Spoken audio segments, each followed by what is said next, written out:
हे उपवासाचे भजी अगदी पटकन होतात, कुरकुरीत होतात आणि अजिबात तेलकट होत नाहीत। तर नमस्कार मंडळी, मी प्रतीक्षा पुन्हा एकदा आपल्या सर्वांचं आपल्या लंबोदर किचनमध्ये खूप खूप मनापासून स्वागत। तर आज मी तुमच्यासाठी घेऊन आले उपवासाचे कुरकुरीत भजी आणि त्यासोबत चटपटी चटणीची रेसिपी। तर चला तर मग आजच्या व्हिडिओला सुरुवात करूया।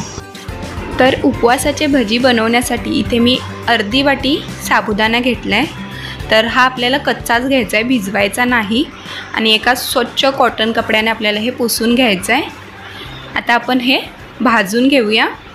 तर कढईमध्ये आपल्याला लो टू मीडियम गॅसवरती एक 2 ते 3 मिनटं हलकासा साबुदाणा आपल्याला भाजून घ्यायचा आहे।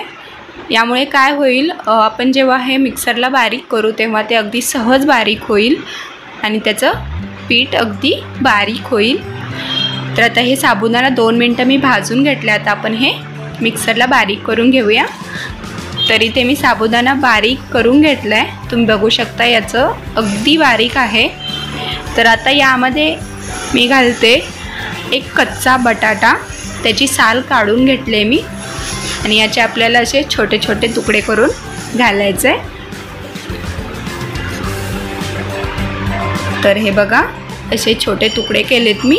आता यामध्ये आपण घालूया 3 ते 4 हिरव्या मिरच्या।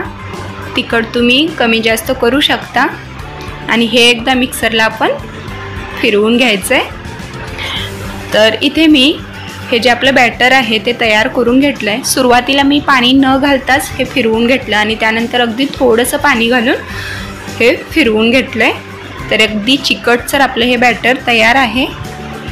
तर आता एका भांड्यामध्ये आपण हे बॅटर काढून घ्यायचं आहे आणि यामध्ये आता आपण घालूया 2 चमचे भाजलेले शेंगदाण्याचं कूट, त्याचबरोबर बारीक चिरलेली कोथिंबीर। कोथिंबीर तुम्ही उपवासामध्ये खात असाल तर घाला, नाही तर नाही घातली तरीही चालेल।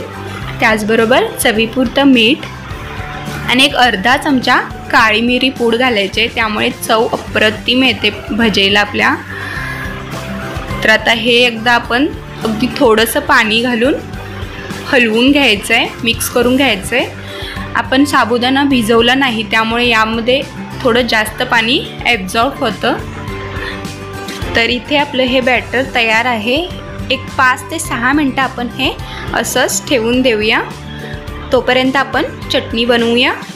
तर चटणीसाठी एका मिक्सरच्या भांड्यामध्ये आपल्याला 1 वाटी कोथिंबीर घालायचे, त्याचबरोबर 2 चमचे दही, चवीपुरतं मीठ, त्याचबरोबर 2 चमचे भाजलेले शेंगदाणे, तुम्ही याऐवजी खोबरंही घालू शकता, त्याचबरोबर 2 हिरव्या मिरच्या आणि एक अर्धा चमचा साखर घालायचे। यामुळे चटणी अगदी आंबट गोड लागते आणि अगदी थोडंसं पाणी घालून आपण याची मिक्सरला चटणी बनवून घेणार आहोत।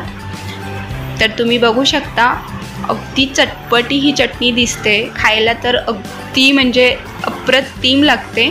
तर याचं जे टेक्स्चर आहे जास्त पातळ नाही आणि जास्त घट्टही नाही। तर इकडे आपलं बॅटरही अगदी तयार आहे। थोडंसं हे घट्ट वाटतं म्हणून आणखीन थोडंसं पाणी घालून हे मी हलवून घेते। जास्तही पाणी नाही घालायचं, त्यामुळे आपले जे भजी आहेत ते क्रिस्पी होणार नाहीत। तर आता आपण हे तळून घेऊया। तर इकडे मी मध्यम गॅसवरती तेल गरम करण्यासाठी ठेवलेलं। तेल चांगलं गरम झाले की यामध्ये आपण आपले हे भजी सोडणार आहोत अशा प्रकारे। तर अगदी झटपट आणि पोटभरीचा नाश्ता जर तुम्हाला खायचा असेल तर हा नाश्ता तुम्ही नक्की बनवा या नवरात्रीमध्ये। त्या कोणाचा उपवास नाही तेही अगदी आवडीने खातील। तर अगदी लो टू मीडियम गॅसवरती आपल्याला हे भजी जे आहेत ते तळून घ्यायचे। तर याआधीही मी तुम्हाला खूप साऱ्या उपवासाच्या रेसिपीज दाखवल्या आहेत, त्या तुम्ही माझ्या चॅनलवरती जाऊन बघू शकता। तर एक 3 ते 4 मिनटं आपल्याला लो गॅसवरती हे भजी अगदी तांबूस रंग येईपर्यंत फ्राय करून घ्यायचे। तर इथे आपले भजी तळून तयार आहेत। आपण हे एका झाऱ्यामध्ये काढून याचं तेल नितळून घ्यायचं आहे। आणि अशाच प्रकारे आपण बाकीचे राहिलेले भजीही तळून घेऊया। तर हे जे भजी आहेत ते अजिबात तेलकट होत नाहीत आणि क्रिस्पी तर होतातच आणि आतून एकदम असे मऊ होतात, त्यामुळे खायला अगदी रुचकर लागतं।